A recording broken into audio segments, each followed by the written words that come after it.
staff and residents of Harborcreek Youth Services would like to give you this gift and a token of our appreciation.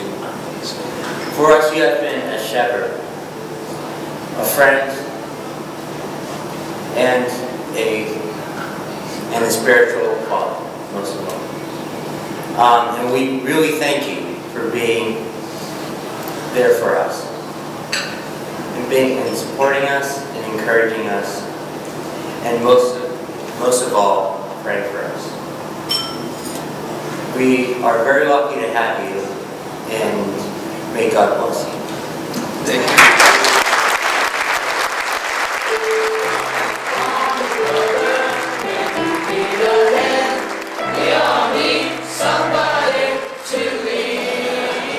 I'd like to take this opportunity to thank especially the Board of Trustees for all of their support, encouragement, and efforts over the years to ensure that our young men get the best quality care possible.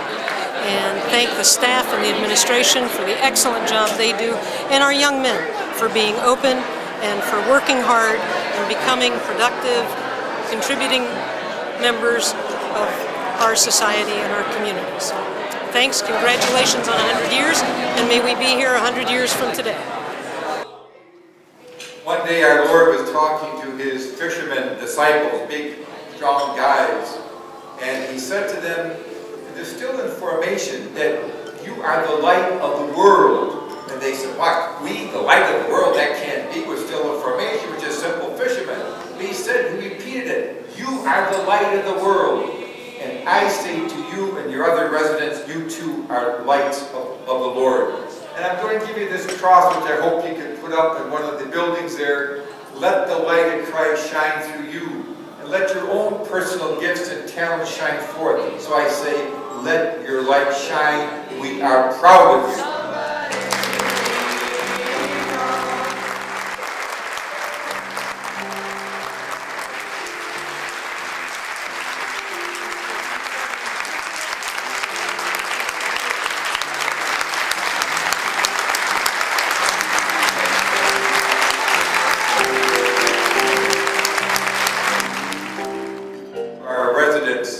At Harborcreek Youth Services, they are making great progresses, they have great potential, and they have special gifts and talents from God. So I say to them, believe in yourselves because we believe in you.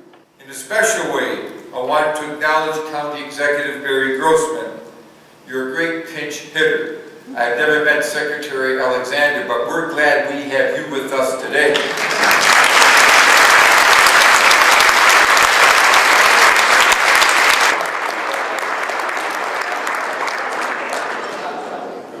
Actually, this assignment reminds me a lot about one of my heroes, Dorothy Parker, who was the great writer for the New Yorker at the turn of the century.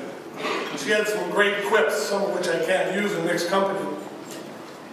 She's the one, of course, who said, when hearing that Calvin Coolidge had died, she said, "How'd they know?" But the one that's appropriate for my assignment today is the one where she said, "Oh, if you don't have anything nice to say about someone, please sit next to me." Well, my assignment is quite different today because I have a lot of nice things to say about this wonderful milestone for this tremendous, tremendous institution in our community. In 1911, the Titanic was preparing for its maiden voyage. By the way, Harborcreek has done better than the Titanic. The finishing touches were being put on Fenway Park, the home of the Boston Red Sox. And the battle was shaping up for the election of 1912 between three titans, William Howard Taft, Theodore Roosevelt, and Woodrow Wilson. But maybe the most important thing that happened in 1911 was that in a little tiny corner of Pennsylvania, a Roman Catholic prelate, the Right Reverend Monsignor H.C. Wenker, and the Sisters of St. Joseph founded the Catholic Boys Protectorate. A great name. The Catholic Boys Protectorate in a little old frame house. It was to be a safe haven for boys who had become too old to remain any longer at St. Joseph's Home for Children. Then during the late 1920s, the institution constructed a second building for dormitories. In the 1930s, it added an administration building, a school, and a gymnasium. In 1935, the name was rechristened the Catholic Training School for Boys.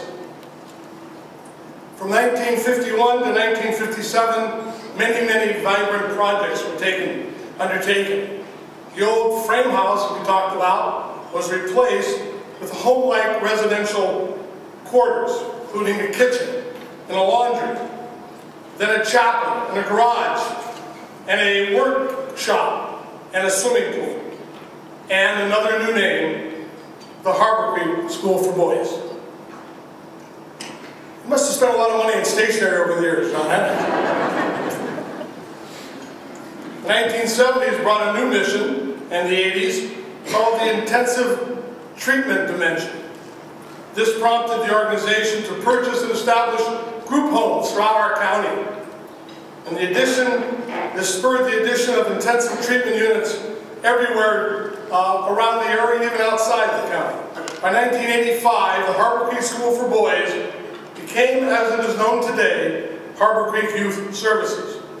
And just 13 years ago, the main campus completed its first major construction project in more than 35 years. A residential treatment center designed to house and treat young men with mental health problems. We have become an increasingly selfish society and not taking care of our brethren and sisters. And this has to stop, and these institutions are the bulwark against that stopping.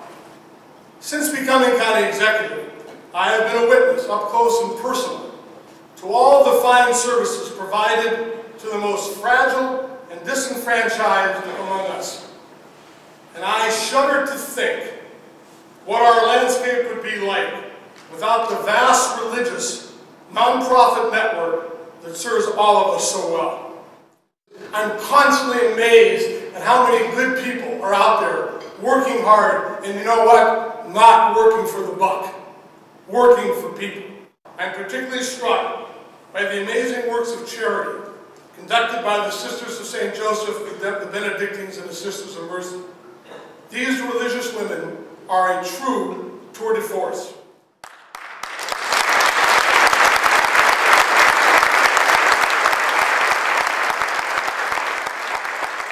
Yes, the Harborcreek Youth Services. Although the name has changed many times, its identity has not. And although leaders have come and gone, its leadership has remained.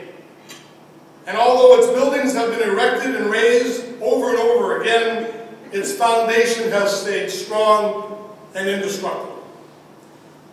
Our descendants will sit and stand, maybe in this very spot or somewhere close by, and give homage to the fact that this great institution is a testament to humankind's defeat of despair and hopelessness by the better angels of our nature, namely love and compassion. So to all of you who share in this glorious story, the story of Harborcreek Youth Services, I today proclaim, on behalf of 283,000 residents of Erie County, job well done. Thank you.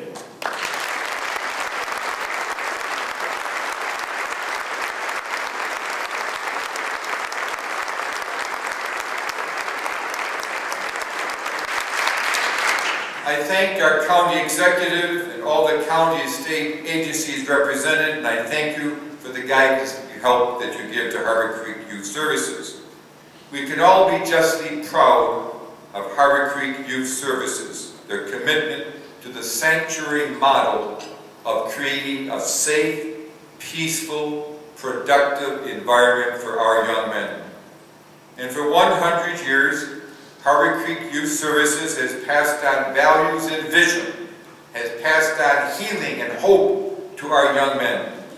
I commend and I thank John Patula for his leadership. His credentials, his experience and expertise in child care work is well known. The Diocese of Erie is proud to have John at the helm of Harborcreek Youth Services. And so to honor him, the present staff and our community of young men at Harborcreek Youth Services, I am pleased to present to John a papal blessing from our Holy Father, Pope Benedict. This is a recognition of the great work that you are doing.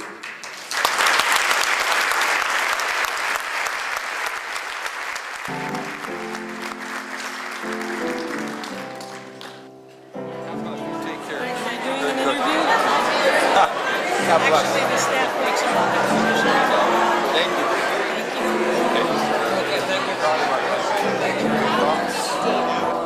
This is great. Yeah. This is what it's all about.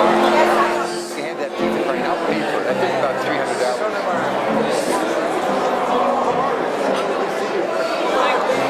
I'm Stanley Marquardt. I was back in the boys' home in 1953 from February to August, and I went and lived with my uncle.